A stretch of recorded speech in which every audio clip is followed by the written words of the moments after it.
L'homme n'est rien d'autre que la série de ses actes, disait Frédéric Hegel dans l'encyclopédie des sciences philosophiques en 1817.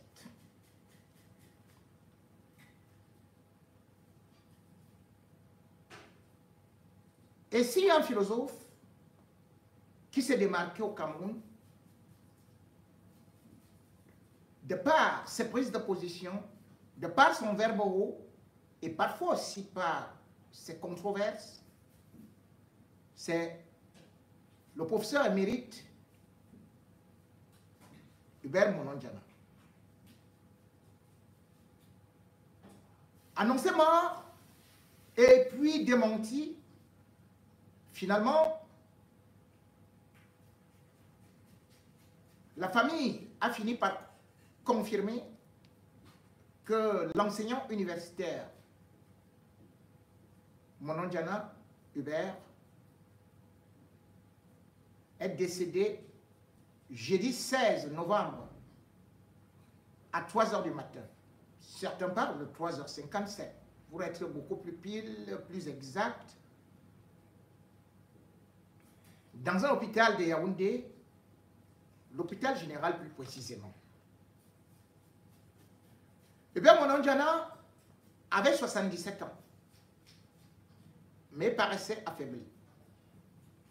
Mais ce n'est pas une maladie quelconque comme le paludisme ou la tuberculose ou peut-être l'amibiase, la typhoïde, ces maladies qui ravagent, qui font des ravages à Yaoundé, qui seraient à l'origine de sa mort. Non, c'est plutôt un accident qu'il a subi le jour de son anniversaire, le 3 novembre 2023.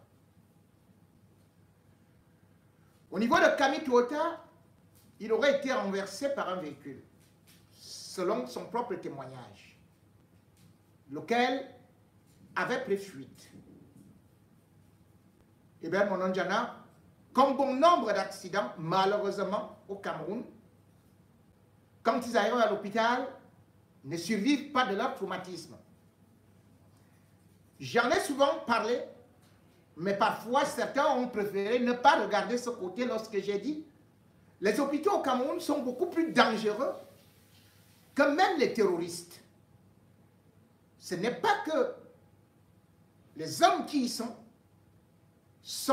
dangereux, c'est que le manque de matériel et parfois le manque de moyens des patients font de telle sorte que lorsqu'on arrive dans un hôpital au Cameroun, accident, eh bien, lorsqu'il y a un polytraumatisme, on en ressort avec 2 pieds devant. Chaque fois que j'ai dénoncé cela, certains n'ont pas voulu comprendre, en commençant par le professeur lui-même. Je parlais avec le professeur Hubert Monondiana une fois au Cameroun. Je venais de sortir de la prison et j'avais créé un journal qu'on appelle Les Coufflons, où le professeur Hubert Monondiana avait accepté signer des chroniques. Et revenant de Douala, j'avais échappé à un accident de circulation de justesse. Et j'avais dit au professeur Hubert Monondiana que vraiment votre bilan avec le RDPC est catastrophique. Quand on voit ce qui se passe sur ce que vous appelez axe lourd, c'est incroyable. C'est étroit. Il y a l'obscurité. On peut mourir à tout moment. Il m'avait dit, petit frère, il y a les accidents partout dans le monde. Donc ce n'est pas seulement au Cameroun. Et je lui avais dit, professeur, oui, il y a des accidents dans le monde. Mais avez-vous attendu dans un autre pays au monde où il y a 3500 morts par accident chaque année, où il y a 16 000 accidents répertoriés? Avez-vous entendu ça? Il m'avait dit, ça vient aussi du désordre de certains chauffards. Malheureusement, c'est un chauffard qui l'a renversé et qui a pris fuite. Je voudrais d'abord rendre hommage à cet aîné qui parfois nous disait des conseils, qui aimait discuter, qui était beaucoup ouvert d'esprit et qui cependant a parfois eu des prises de position qui n'étaient pas forcément les miennes, pas les vôtres. Et d'ailleurs, toutes les prises de position ne peuvent jamais aller à tout le monde.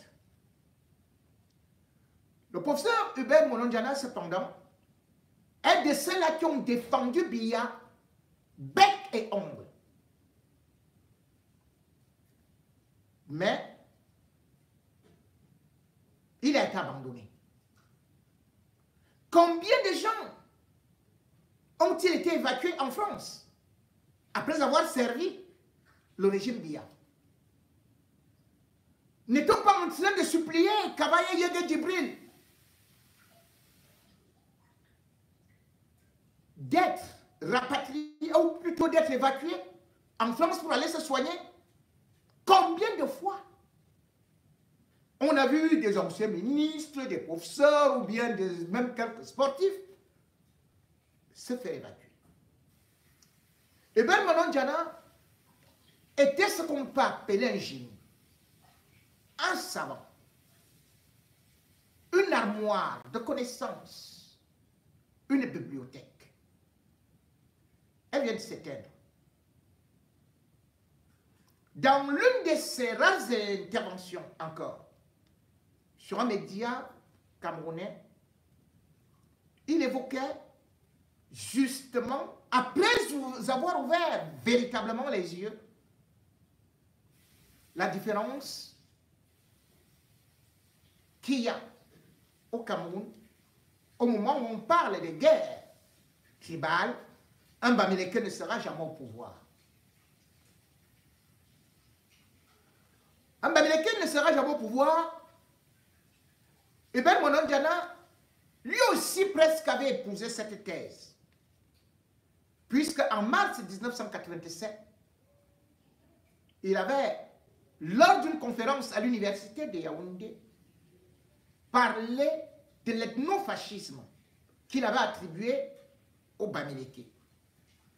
Et les Bamileke, pour lui, étaient en train de construire une sorte d'hégémonie pour prendre le pouvoir. En fait,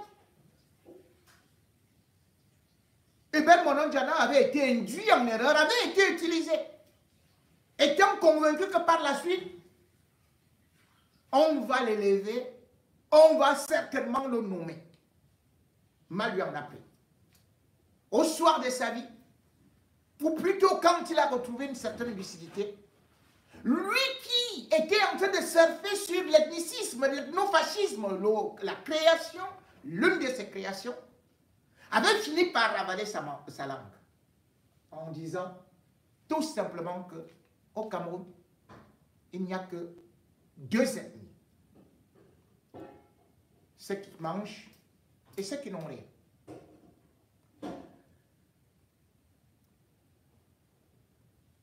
Je vais vous revivre enfin ces moments de lucidité du professeur Hubert Monondiana et aussi sa fin triste à quelques jours de sa mort, juste avant l'accident. Il gardait encore le moral, ne sachant pas que ses jours étaient comptés.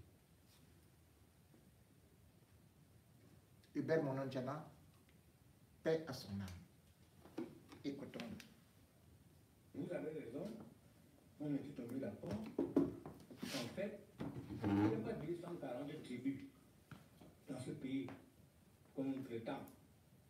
Il n'y a pas la diversité tribale que l'on croit et que les Occidentaux sont venus exacerber. Il y a deux grandes tribus. La tribu de ceux qui s'accaparent les avantages de notre pays et la tribu de ceux qui sont exclus et qui se battent désespérément pour avoir une petite place au soleil et devant qui on a barricadé toutes les ouvertures. Donc il y a une poignée de citoyens camerounais qui sont emparés du pays et qui le gèrent au gré de leurs intérêts en surveillant chirurgicalement les moindres interstices où quelqu'un d'autre voudrait passer. C'est clair. En les bloquant avec une eau cimentée, pour que ça n'existe même pas, qu'il n'y ait pas de fissure. Donc, il y a les ayants droit du pays et des autres qui sont exclus, qui doivent être... Ce là c'est voilà. comme ceux qui mangent et ceux qui ne mangent pas. Voilà. Parce que pour le vivre ensemble, ce n'est pas un problème, c'est un faux problème. C'est un faux problème que les experts de la Banque mondiale, de l'UNESCO ont concocté pour nous faire perdre le temps ici. Et on n'a pas de problème de vivre ensemble. Non, je suis d'accord. Il y a 40 ans, 80 ans, les Bamileke montaient à Yaoundé, les Yaoundés montaient au nord, et vice-versa, les gens vivaient, ils se mariaient. Bien sûr. Ils se nouaient d'amitié. Et se donner des noms les uns aux autres, à leurs enfants. C'est ça qu'on appelle vivre ensemble. Il n'y a pas un problème de vivre ensemble. Dans les quartiers, il n'y a pas de problème de vivre ensemble. Vivre ensemble n'est même pas une problématique. Parce que même les chiens vivent ensemble. Les chiens, je les vois se promener dans la rue, ils vivent ensemble. Le soir, ils vont se coucher, le matin, ils se lèvent encore les chiens. Ils vivent ensemble, ils marchent ensemble. Sauf lorsqu'on leur jette un morceau de viande. À ce moment-là, tu ne reconnais plus les deux amis. La caninité s'arrête là, comme chez nous, l'humanité s'arrête lorsqu'il y a un partage d'avantages. Ce qu'il y a, la pointe de discorde, c'est le moment de la répartition des avantages. Et c'est là où naissent les néo-fascistes. C'est là que naît maintenant les problèmes de vivre ensemble aujourd'hui, à vrai dire. Les néo-fascistes viennent.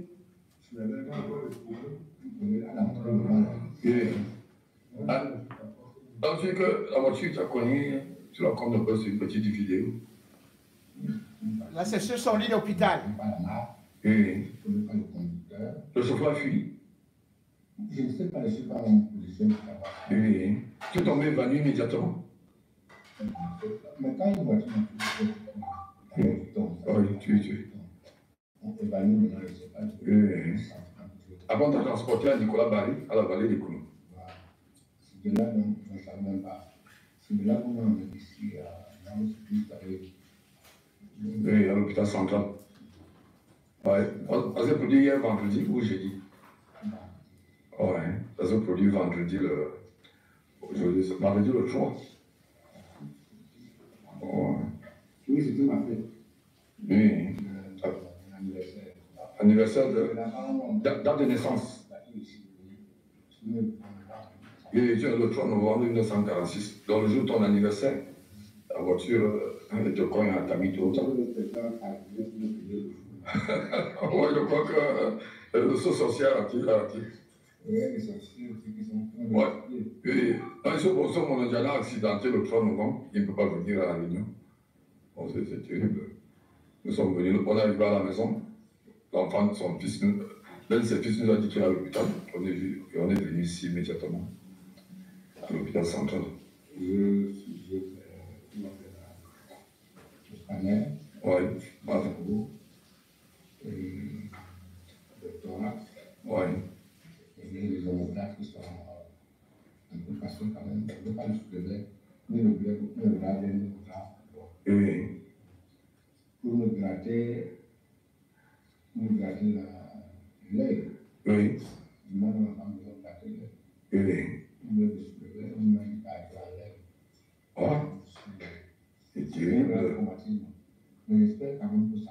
Et doit aller. Et après ça, l'hôpital en passe là, va continuer les soins. Comme tu as vu, en passe à l'hôpital. L'hôpital Maria Rosa. Bon, on fait une vidéo de 2 minutes 30 secondes. Je crois qu'avec ça, ils vont voir. Bonjour, nous sommes de bonne réunion. Il est vraiment empêché. Ouais, d'accord. Ouais.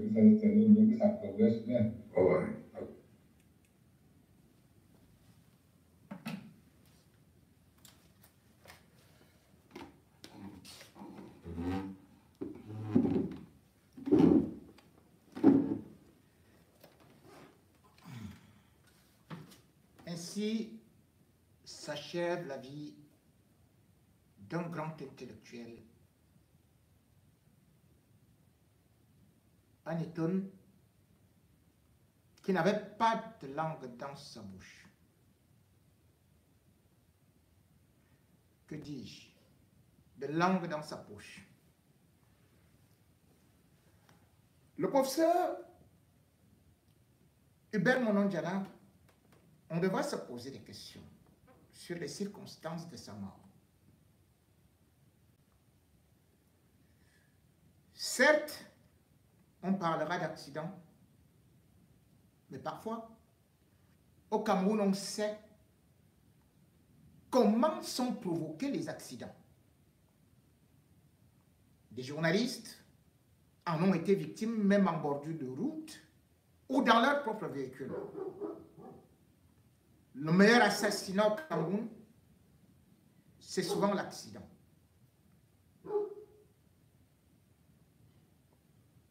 Le professeur Hubert Monondiana était gênant. Pourquoi?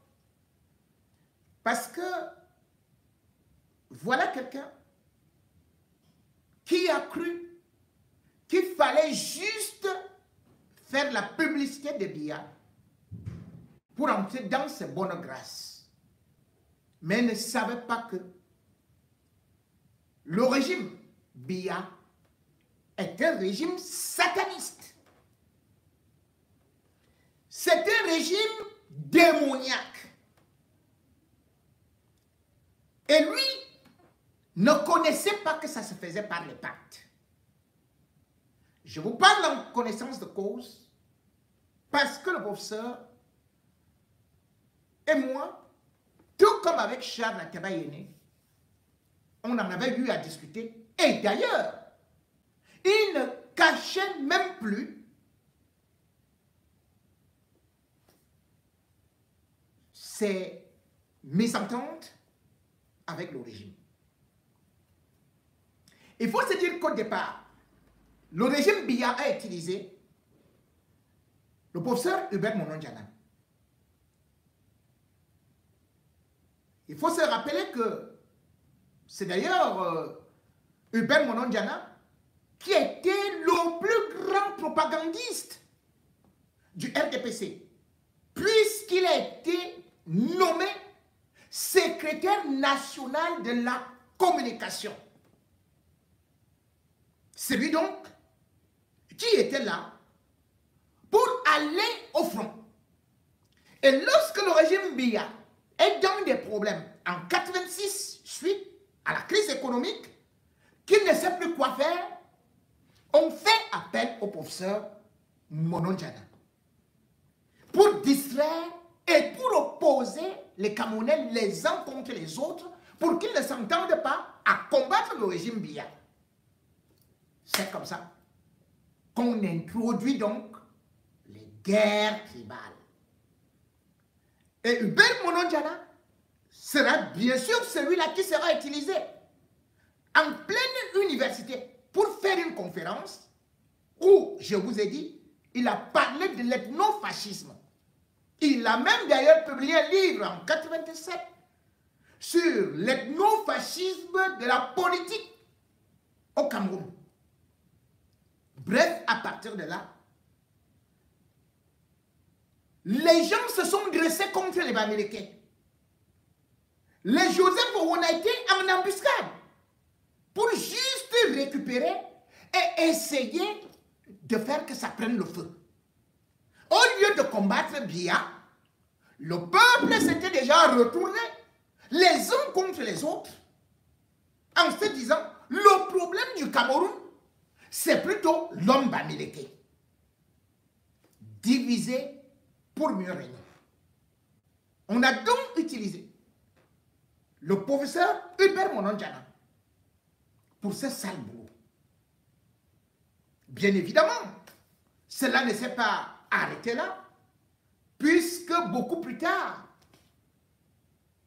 on a voulu maintenant lui dire qu'il faut qu'il entre dans le bain.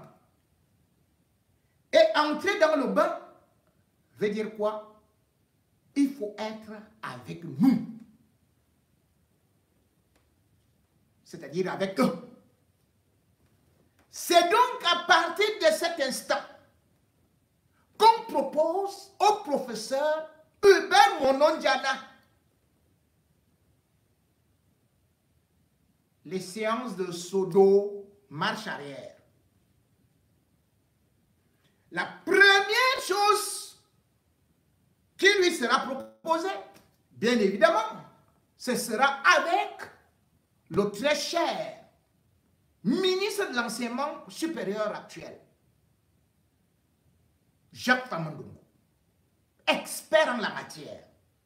Bien évidemment, il y a aussi le ministre des Affaires, le ministre de la Prévoyance sociale et des Affaires sexuelles, qui reviendra proposer à Hubert Mononjana un autre contrat. Ce contrat-là sera la franc-maçonnerie. On lui dira, il faut absolument qu'on te baptise. Il faut que tu sois baptisé. Tu ne peux pas aller avec nous, avoir des promotions, des nominations, si tu n'es pas dans notre camp. Voilà là où ça va se gâter avec Hubert Mononjana. Hubert Mononjana, philosophe, authentique Betty, va dire, mais moi je n'ai pas appris que la franc-maçonnerie, votre façon que vous voulez dire là, c'est seulement que les hommes doivent être avec les hommes en marche arrière. Que les promotions, ce n'est plus en fonction de ce que quelqu'un fait, en fonction de la création, en fonction de la production intellectuelle, mais plutôt en fonction du nombre de coups de rein. Et il avait de l'humour. Et d'ailleurs, c'est lui qui a inspiré à Charles Ateba Yéné le titre de son livre, Le règne du magico-anal.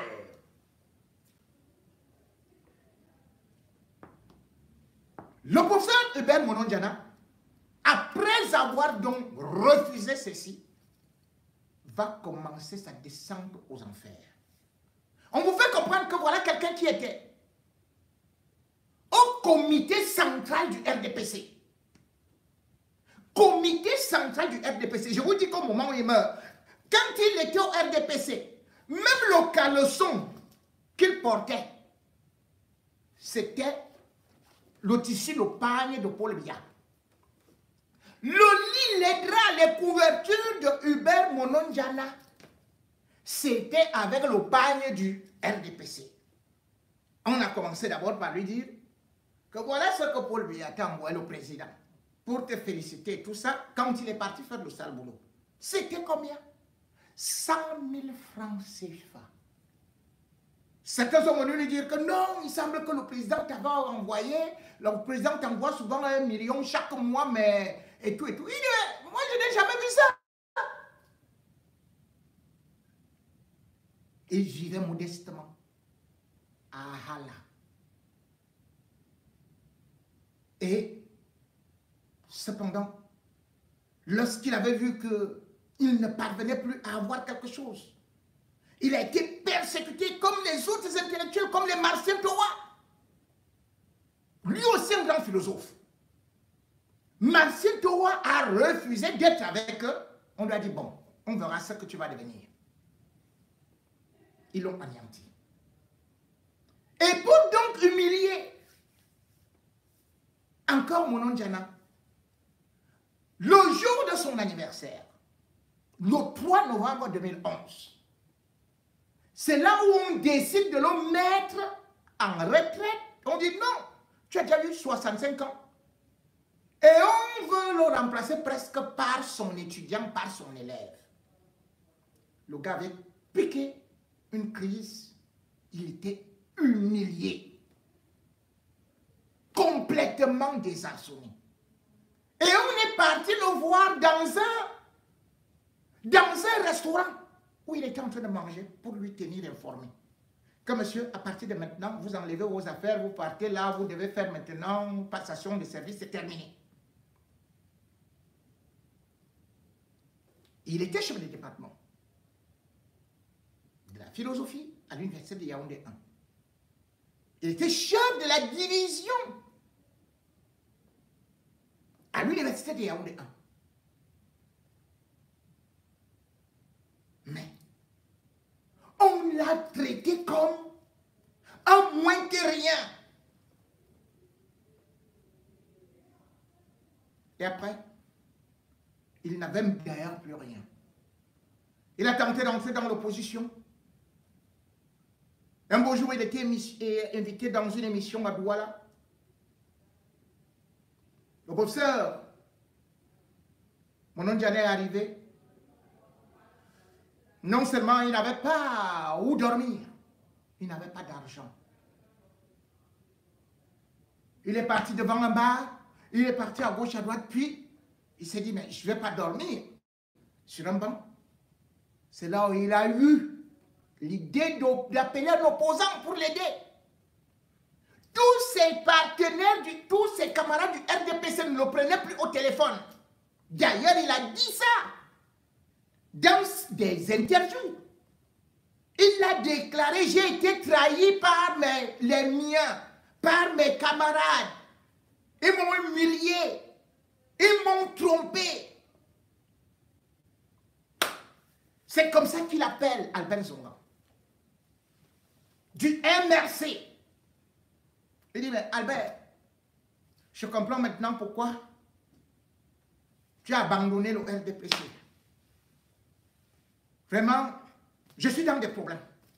Est-ce que tu peux m'aider? Je n'ai pas où dormir. C'est Albert Zonga qui lui avait donné un peu d'argent pour se loger. Dès qu'ils ont vu le professeur Hubert Monon Diana aller maintenant encore critiquer le régime de Yaoundé, qu'est-ce qu'ils ont fait? Ils ont encore actionné les mêmes gens. Entre-temps, qu'est-ce qu'on a fait? Celui qui lui proposait la marche arrière, Ramondongo, lui, non seulement il est ministre de l'enseignement supérieur, c'est lui qui le charge de l'université, mais aussi c'est lui qui devient justement celui qui s'occupe de la communication du RDPC. C'est lui qui prend le poste. Il prend le poste du professeur Hubert Monon Diana. Le professeur est en train de revenir à Yaoundé.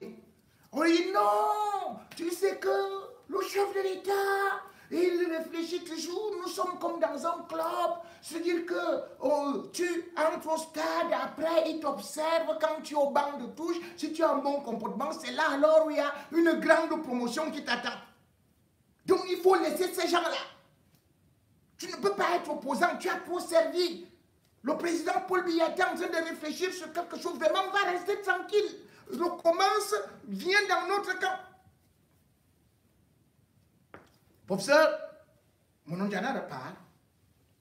On lui dit que cette fois-ci, il sera nommé sénateur. 2013 arrive. Il attend à la radio une nomination. 0 nomination. Il dit, les gens s'ils m'ont encore eu. Ils m'ont eu pour la 2e, la 3e, la 4e, la 5e fois. Je vais faire comment? Quand il va encore monter, il commence donc à critiquer. C'est là donc que vous voyez ces interventions où il dit que non. Ces gens sont en train de préparer une succession au gré à gré. Ils s'attaquent donc non seulement à l'exposition de Franck Biya, mais aussi à la distraction des fonds où il dit qu'ils sont en train de préparer une guerre. L'élection, enfin, les sénatoriales arrivent une deuxième fois. Et là, il est toujours là. On lui dit de rester tranquille. Et il constate que sur les 70 sièges au Sénat, eh bien, le RDPC remporte 70. Et on dit que cette fois-ci, il y aura encore, Biya va faire un certain geste. On ne pensera pas à lui. Juste parce que, une fois de plus, dans une interview avec un confrère de RFI, à Hala, nous sommes justement le 23 mars 2023 encore, où il répète ce qui s'est passé, à savoir qu'on l'a oublié, qu'on l'a snobé, parce qu'il ne fait pas partie du réseau. Voilà l'une des rares personnalités au Cameroun, bien qu'ayant commis des erreurs, mais n'a pas vendu son âme au diable. Hubert Monondiana a refusé de se compromettre dans ce niveau-là. Il a dit trop, c'est trop. Donc le 23 mars 2023, il va justement commenter que mais qu'est-ce que vous êtes en train de danser là? Que on a eu les 70%, le RDPC a tout gagné. Il n'y a pas à se réjouir. Il faut plutôt s'inquiéter parce que ce parti a été incapable d'organiser le jeu politique. Et que le RDPC, à force de se remplir le goinfre, est en train de se vider de sa crédibilité. Bien plus, il va encore dire qu'il voit la guerre arriver, que ça ne peut pas continuer comme ça. Et il va critiquer ouvertement Paul Biya. Et pourtant, c'est lui qui avait écrit un livre pour Paul Biya pour nous expliquer le libéralisme communautaire. Pour le libéralisme communautaire, il a écrit ça en 1988, en 1988. 88 et c'est sorti fin 89. Il avait écrit l'idée sociale de Paul Biya en 1986. Donc c'était le meilleur laudateur de Paul Biya, plus que celui qui parle un français biscornu, là, comment on l'appelle là, Famondongo. Il était le plus brillant de tous. Il était le plus brillant de tous. Et il a dit, ils sont en train de voler de l'argent pour préparer la guerre, pour mettre le pays à feu à sang, que ça ne peut pas continuer comme ça. Ils ont porté ça pour aller dire à Paul Biya que voilà le grand opposant, et oh, il est en train de trahir, et comme il connaît beaucoup de secrets de la maison, il va tout verser ça. 2025 risque d'être très dangereux pour nous, parce que le gars avait déjà pris un autre virage. Parce que le jour où il parle ça, il avait toujours les habits du RDPC chez lui à Hala. Et il ne savait pas que les services secrets étaient là, les agents de renseignement étaient là, qu'on enregistrait et qu'on envoyait. Et qu'on a donc fait mousser ça, qu'il est devenu l'homme le plus dangereux, d'autant plus que le régime Biya a beaucoup plus peur des écambétis, comme ils appellent, qui ne leur font pas de la publicité. Et combien de fois Hubert Monondiana, qui a écrit des livres sur Biya, qui a fait la publicité de Biya, qui était au fond du RDPC, qui connaissait tout, et qui était prêt à cracher le venin parce qu'il n'en avait plus, il en avait ras-le-bol. Voilà pourquoi est-ce que il ne pouvait pas sortir de l'hôpital. On a commencé à annoncer sa mort avant pour préparer l'opinion. Pourquoi est-ce qu'il n'a pas obtenu l'évacuation? Comment vous pouvez me dire que les moins que rien, Famara Ndongo est ministre depuis au 40... Mais c'est pas possible. Mais Hubert Monondiana, c'est le professeur du professeur de Famara Ndongo. Hubert Monondiana n'a jamais été doyen. Nommé tout simplement doyen.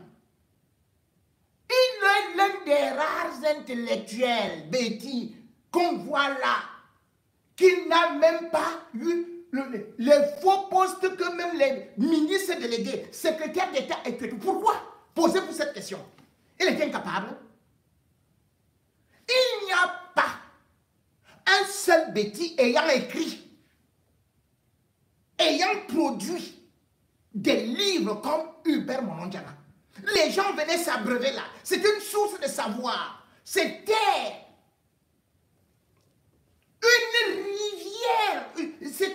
C'était un robinet complètement ouvert qui ne pouvait pas sécher. C'était torrentiel. Il fallait l'écouter. Il fallait s'abreuver à sa source. Mais au Cameroun, ça ne marche pas. Chez eux, c'est marche arrière. Ils l'ont tué. 2025 arrive. Ils ont profité. Oh, accident. Oh, machin et tout. Oh, on l'a renversé. Oh, il est tombé de la tête. Oh, machin et tout. Vous l'avez tué. Famara Ndongo et consort.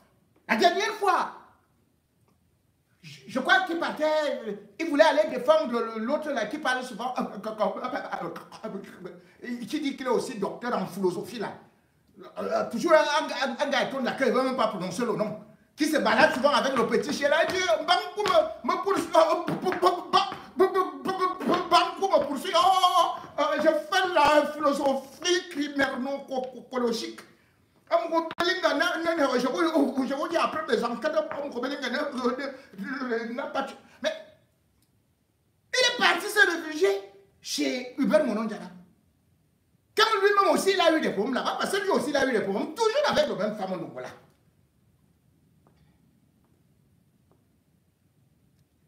Le professeur Hubert Monondiana arrive à l'université pour essayer de le défendre comme il se doit.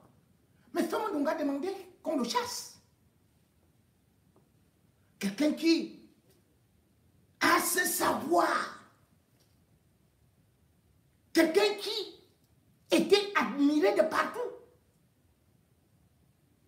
C'est-à-dire que, comme j'ai dit, après les Martiens Towa, à part Martiens Towa, vous allez encore avoir qui? Peut-être Njomole, le professeur Njomole.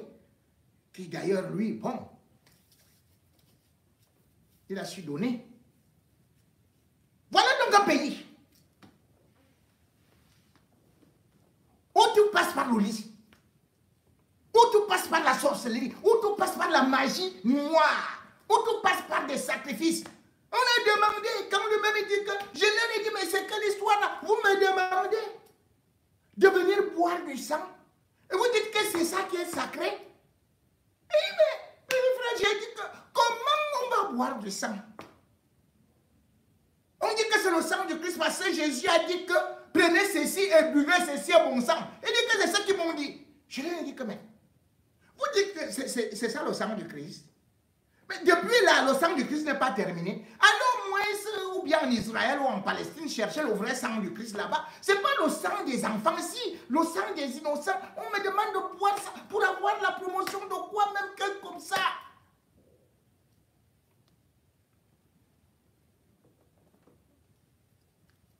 C'est une honte. Parce que, au moins, nous venons encore de perdre un grand intellectuel. Mais cependant, nous venons surtout de perdre un homme de valeur. Lui, Il a commis des erreurs. Mais il est mort en gardant son honneur. On ne peut pas dire que cet homme était corrompu, que cet homme était dans des pratiques sataniques, que cet homme a vendu sa famille, que cet homme a eu à commettre des crimes rituels. Ses mains n'avaient pas de sang, même si malheureusement, il a été sacrifié dans un accident, une mort de sang. C'est aussi une façon pour d'autres grands de comprendre que avec Paul Biya, on n'a pas d'amis. Avec le régime Biya, même vos enfants sont vos ennemis. Avec le régime Biya, c'est du donnant-donnant dans le sang de Satan. Ce ne sont pas les compétents qu'on met devant. Ce sont les meilleurs buveurs de sang qui sont toujours présentés comme des grands, qui restent au gouvernement ad vitam aeternam. Au royaume des morts,